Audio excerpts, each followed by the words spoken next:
He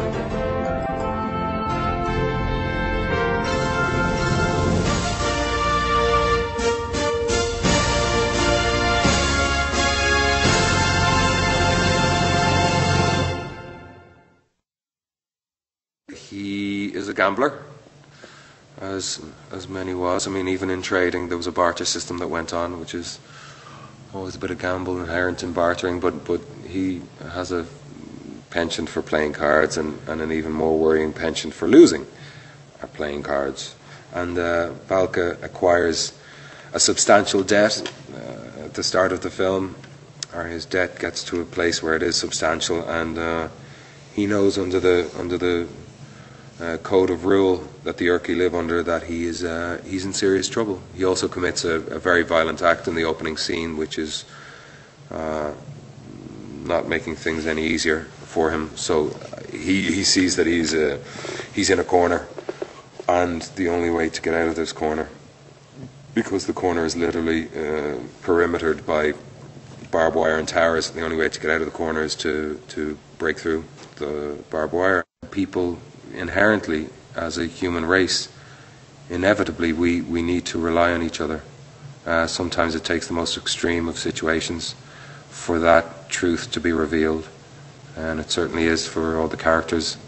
My fella in particular, Valka, has never really relied on anybody but himself, I don't think, and he finds himself in something of a quandary, that he is reliant on these other people whose paths he would never have crossed in his normal life, or his everyday life outside of the Gulag system or within the Gulag system.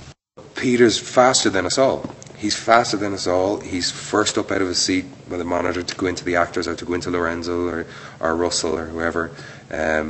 He may feel he needs to impart something based on what he's seen, and he's really phenomenal. He's really phenomenal. I mean, he's obviously incredibly smart, incredibly decent man.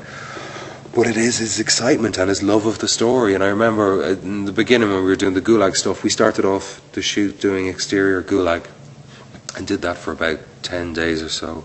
And we had one shot where there was 100 extras marching out to do the day's labour.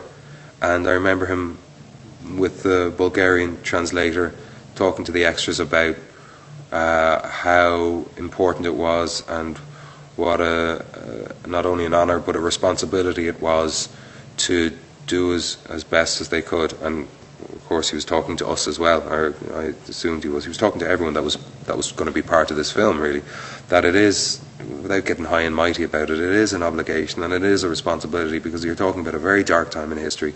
You're talking about hundreds of thousands, millions of lives that were ruined. All the lads were talking about it before she came, saying, God, it'd be great to have some young energy and some female energy, and just a completely different perspective. You kind of they all get sick of looking at each other. So she's been nothing but a stalwart, since she's come in, and she's brilliant. She's brilliant. Oh man, I can say it without being patronising, because I don't know her well, but I'm proud of her. She's just so lovely with all the success that she's had. She's so lovely with it, or she's not with it at all. She's just really cool, and she's obviously a bit of a brilliant actor. Won't get into that. You might see me turn green with envy. She's brilliant.